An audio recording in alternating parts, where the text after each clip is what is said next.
കുഞ്ഞിനെ പിന്നെ താഴ്ന്ന മണ്ണിൻ്റെ ഇടയിൽ നിന്നാണ് കിട്ടിയതെന്ന് പറഞ്ഞിട്ടുള്ളൂ. മുണ്ടക്കായാണോ ചുരൽമലയാണെന്ന് അറിയില്ല. മണ്ണിൻ്റെ നിന്നാണ് കിട്ടിയ കുട്ടീനെ റെസ്ക്യൂ ചെയ്തതിന് ശേഷം ചെവിയിൽ മഡ് ഉണ്ടായിരുന്നു. പിന്നെ അത് ക്ലീൻ ചെയ്തിട്ടും കൈയും ഒക്കെ ഒന്ന് ഫിസിക്കൊക്കെ നോക്കിയിട്ടാണ് ഡോക്ടേഴ്സ് ക്യാമ്പിൽ നിന്ന് സെൻറ്റ് ജോസഫ് മേപ്പാടി UP സ്കൂളിൽ നിന്ന് വിട്ടത്.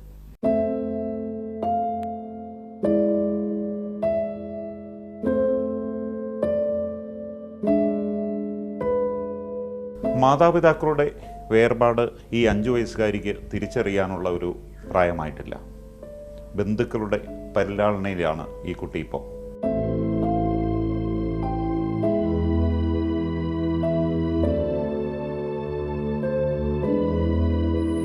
ഉരുൾപൊട്ടൽ ദുരന്തം അനാഥമാക്കിയത് ബാല്യങ്ങളെ കൂടിയായിരുന്നു. സിദറത്തുൽ മുന്തഹ. അച്ഛനോമയെ നഷ്ടപ്പെട്ട ഈ 5 വയസ്സുകാരിയെ തേടി കഴിഞ്ഞ വർഷം ഞങ്ങൾ ഈ വഴിയിലൂടെ വന്നിരുന്നു. ദുരന്തം സംഭവിച്ച് 1 വർഷമാകാറാവുമ്പോൾ വീണ്ടും അവളെ തേടി ഞങ്ങൾ ഈ വഴിയിലൂടെ സഞ്ചരിക്കുകയാണ്.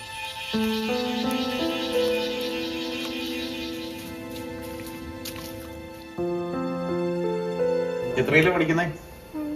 1ല. എവിടെയാ? എന്തൊക്കെ പഠിച്ചു ഇതുവരെ? എന്തൊക്കെ പഠിച്ചു? പാട്ട് പഠിച്ചില്ലേ? പാട്ട് പഠിച്ചില്ലേ? ആണോ?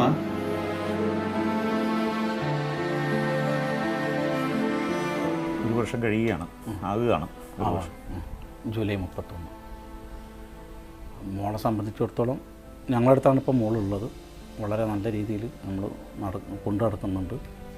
ചെറിയ ചെറിയ പ്രയാസങ്ങളൊക്കെ പറയലുണ്ട്, മാതാപിതാക്കളെക്കുറിച്ച് ചെറിയ ഇതിലൊക്കെ ചോദിക്കലുണ്ട്. എങ്കിൽ പോലും ഇപ്പോൾ നോർമലാണ് ആൾ. വളരെ സന്തോഷവതിയാണ്.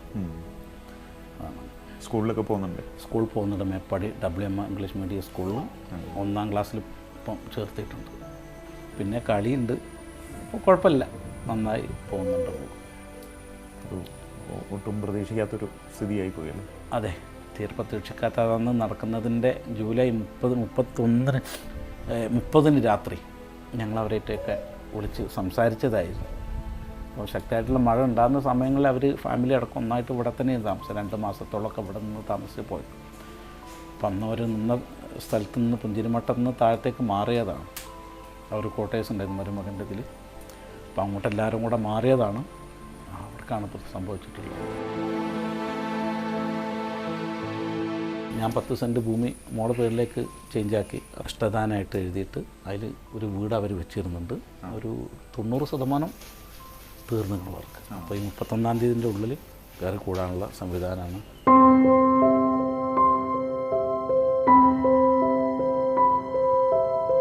തേപ്പിൻ്റെ പണിയാണ് ഇപ്പം നടന്നുകൊണ്ടിരിക്കുന്നത്. ബാക്കിയുള്ള മറ്റുള്ള വർക്കുകളൊക്കെ പൂർത്തീകരിച്ചിട്ടുണ്ട്. ചേട്ടൻ സ്ഥലം കൊടുത്തു? ഞാൻ സ്ഥലം കൊടുത്താണ്. 10 സെൻറ്റ് വീട് കുഞ്ഞിൻ്റെ പേരിലാണ്? കുഞ്ഞിൻ്റെ പേരിൽ. സിദറത്തുൽ മുന്തഹ കുഞ്ഞു വീടായത്?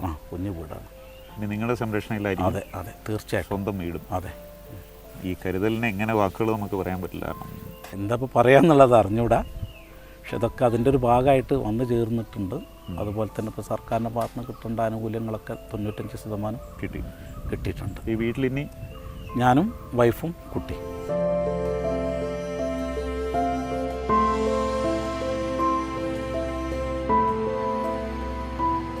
ശരിക്കും പറഞ്ഞാൽ ഭയങ്കര സന്തോഷത്തോടു കൂടിയാണ് ഇവിടുന്ന് മടങ്ങുന്നത്. 6 വയസ്സുകാരിക്ക് സ്വന്തമായിട്ടൊരു വീടായി, സ്വന്തമായിട്ടൊരു വിലാസമായി. അവർക്ക് അച്ഛനും അമ്മയായിട്ട് അബ്ദുൽ അസീസും ഭാര്യയും. 1 വർഷത്തിന് ശേഷം ഇവിടുന്ന് മടങ്ങുന്നത് വളരെ സംതൃപ്തിയോടെയാണ്. കാരണം അനാഥത്വം എന്ന് പറയുന്നത് പറഞ്ഞറിയിക്കാൻ പറ്റില്ല. പക്ഷേ കരുതലായിട്ട്, എന്തിനും തുണയായിട്ട് ആ കുഞ്ഞിൻ്റെ കൂടെ ഇവരുണ്ടാകും. ക്യാമറാമാൻ ശരത്തം പാട്ടുകാവനും വിനീഷുമൊപ്പം ബിജു പങ്കജ്, മാതൃഭൂമി ന്യൂസ്.